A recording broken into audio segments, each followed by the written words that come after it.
नमस्कार. या गीता संध्या वर्गात सर्वांचे मनापासून स्वागत करते. अथ चेत्त्वमिमं अनुस्वाराचा हलंत न, कारण पुढे ध आलाय.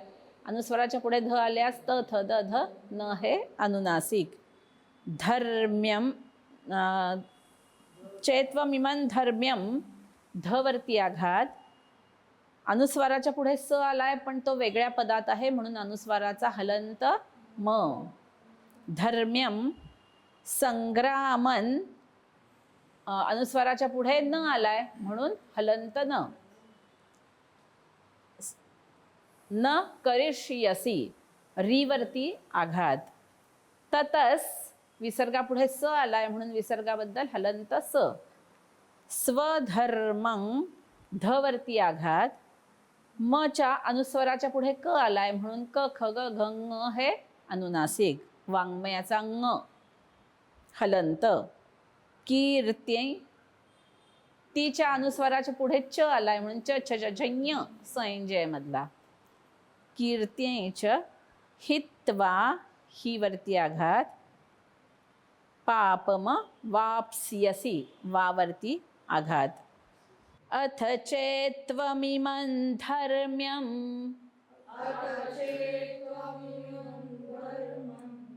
अथ चेत्त्वमिमं धर्म्यं,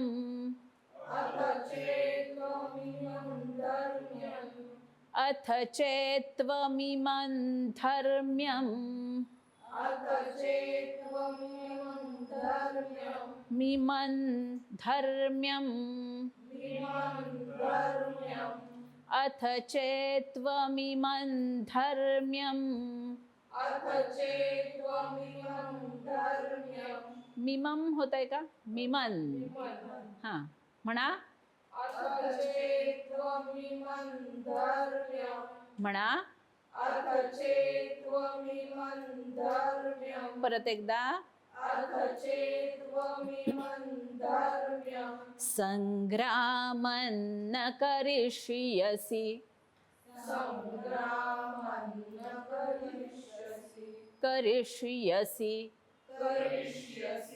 संग्रामं न करिष्यसि. म्हणा.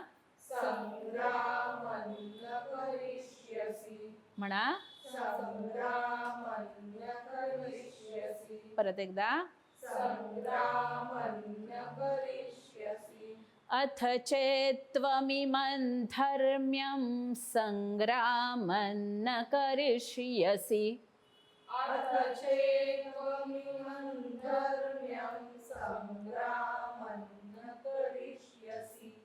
अथ चेत्त्वमिमं धर्म्यं संग्रामं न करिष्यसि.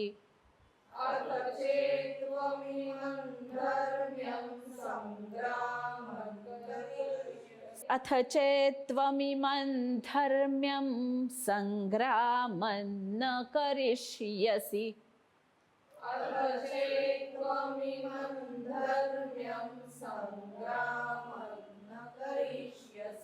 छान म्हणा.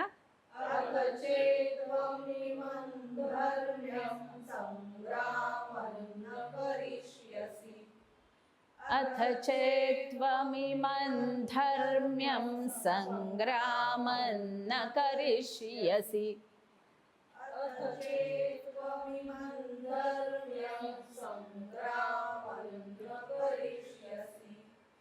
अथ चेत्त्वमिमं धर्म्यं संग्रामं न करिष्यसि.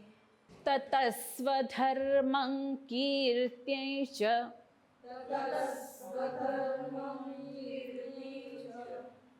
की दीर्घ आहे आणि ती ह्रस्व आहे आणि य दाखवायचा आहे.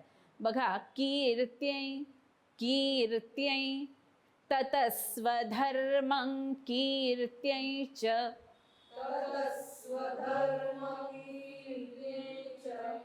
कीर्त्यै च, ततस्वधर्मं कीर्त्यै च.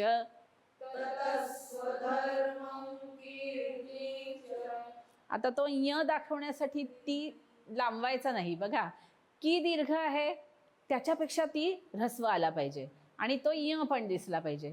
ततस्वधर्मं कीर्त्यै कीर्त्यै कीर्त्यै च. म्हणा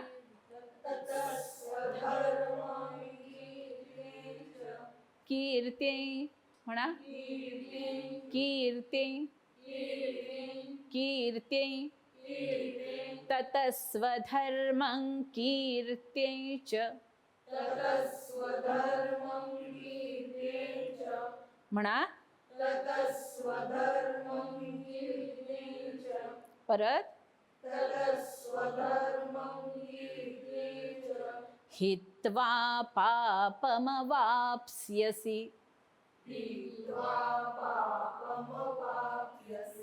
हित्वा पापमवाप्स्यसि. वाप्स्यसि. हित्वा पापमवाप्स्यसि. म्हणा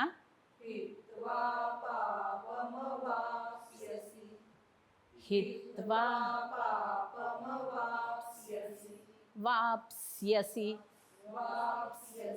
वाप्यसी होतंय ना, वाप्स्यसि. हां, हित्वा पापमवाप्स्यसि.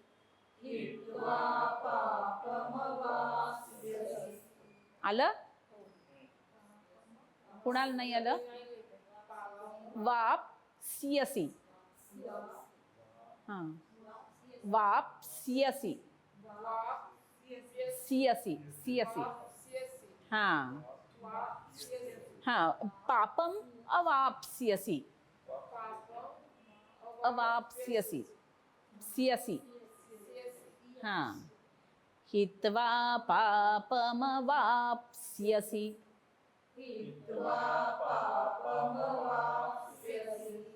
वाप्स्यसि. प भरकन म्हणायचं आहे, प अर्धाच आहे. वाप्स्यसि. प्यसी होत आहे ना, वाप ते सोडून द्यायचा ओठ लगेच. वाप्स्यसि. ओठ दाबून धरताय ना, तो सोडून द्या लगेच. वाप्स्यसि. हां, हित्वा पापमवाप्स्यसि. वाप्स्यसि. हित्वा पापमवाप्स्यसि. ततस्वधर्मं कीर्त्यै च हित्वा पापमवाप्स्यसि.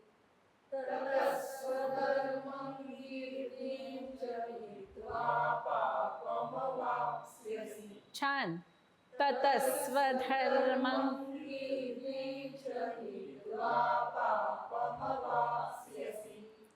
ततस्वधर्मं कीर्त्यै च हित्वा पापमवाप्स्यसि.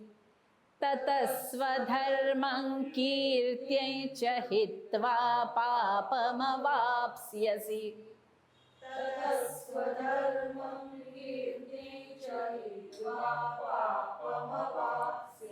छान. अथ चेत्त्वमिमं धर्म्यं संग्रामं न करिष्यसि. ततस्वधर्मं कीर्त्यै च हित्वा पापमवाप्स्यसि.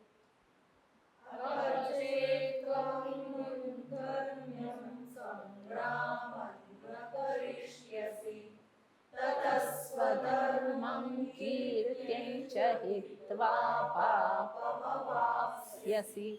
आलं? म्हणा अथ चेत्त्वमिमं धर्म्यं संग्रामं न करिष्यसि. ततस्वधर्मं कीर्त्यै च हित्वा पापमवाप्स्यसि. अथ चेत्त्वमिमं धर्म्यं संग्रामं न करिष्यसि. ततस्वधर्मं कीर्त्यै च हित्वा पापमवाप्स्यसि. म्हणा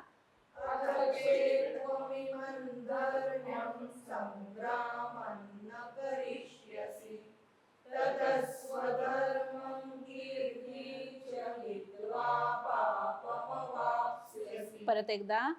अथ चेत्त्वमिमं धर्म्यं सङ्ग्रामं न करिष्यसि ततस्वधर्मं कीर्तिं च हित्वा पापमवाप्स्यसि। छान.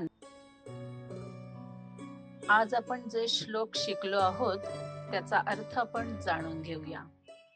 श्लोक 33 अध्याय 2. अथ चेत त्वमिमं धर्म्यं संग्रामं न करिष्यसि ततः स्वधर्मं कीर्तिंच हित्वा पापम अवाप्स्यसि. अन्वय असा आहे, अथ त्वम इमं धर्म्यं संग्रामं न करिष्यसि चेत ततः स्वधर्मं कीर्तिं च हित्वा पापम अवाप्स्यसि. हे पार्था, भगवंत अर्जुनाला सांगतायत काय, अथ आणि एवढं असून देखील आधी जे काही सांगितलंय म्हणजे हा उघडलेला स्वर्गाचा दरवाजा आहे, हा श्रेयस्कर मार्ग क्षत्रियासाठी आहे, क्षत्रियांचा हा कुलधर्म आहे, हे सगळं लक्षात घेऊनही जर तू हा धर्म्य असा संग्राम केला नाहीस, या युद्धासाठी सिद्ध झाला नाहीस, यातून पळवाट शोधलीस, तर चेत काय होईल, ततः स्वधर्मम कीर्तिं च हित्वा पापम अवाप्स्यसि. तर ततः त्यामुळे, युद्धाचा त्याग केल्यामुळे, स्वतःच्या धर्माचा कीर्तीचा नाश करून घेशील, हित्वा हानी करून घेशील. धर्महानीही होईल आणि तुझ्या कीर्तीचीही हानी होईल. आणि एवढंच नाही तर धर्माची हानी झाल्यामुळे पाप देखील पावशील. पापम अवाप्स्यसि. तुला पाप लागेल, मोठं पाप लागेल. नुसतं धर्माची हानी होईल, कीर्ती दूषित होईल एवढंच नाही तर तुला मोठं पातक याच्यामुळे लागेल. आता इथे जो कॉन्फ्लिक्ट आहे तो लक्षात घेऊया. अर्जुनाला वाटतंय की जर मी हे युद्ध केलं तर मोठं पाप होईल. भगवंत सांगतायत पाप बरोबर उलट्या दिशेने गेला असतं होईल. म्हणजे काय, युद्ध करणं हे पाप नाहीये, युद्धात हिंसा करणं हे पाप नाहीये, तर जिथे त्या धर्माच्या रक्षणासाठी युद्धाला उभं ठाकायची वेळ येईल तेव्हा या धर्माचा विचार करून युद्ध त्याग केलास, युद्धापासून परांगमुख झालास, तर ही कर्तव्यच्युती, हे कर्तव्यापासून ढळणंच तुझ्या धर्माचा नाश करणार, तुला पाप दोष लागेल असं कर्म हे घडेल. थोडक्यात जर पापाचा विचार करत असशील तर युद्ध न करणं हे सांप्रतकाळी पाप आहे, हे तू समज. त्यामुळे हे अर्जुना, तू काय करावंस, हे आधीचे जे सगळे मी विचार सांगितले, क्षत्रियाचं कुलव्रत आहे, कुलधर्म आहे, श्रेयस्कर असा हा स्वर्गद्वारमपावृतम, जणू काही उघडलेलं स्वर्गाचं द्वार असावं असं हे धर्मयुद्ध आहे. ते जर तू केलं नाहीस तर स्वतःच्या धर्माची कीर्तीची हानी तू करून घेशील आणि पापाचा भागी होशील. इथे 33वा श्लोक पूर्ण होतो.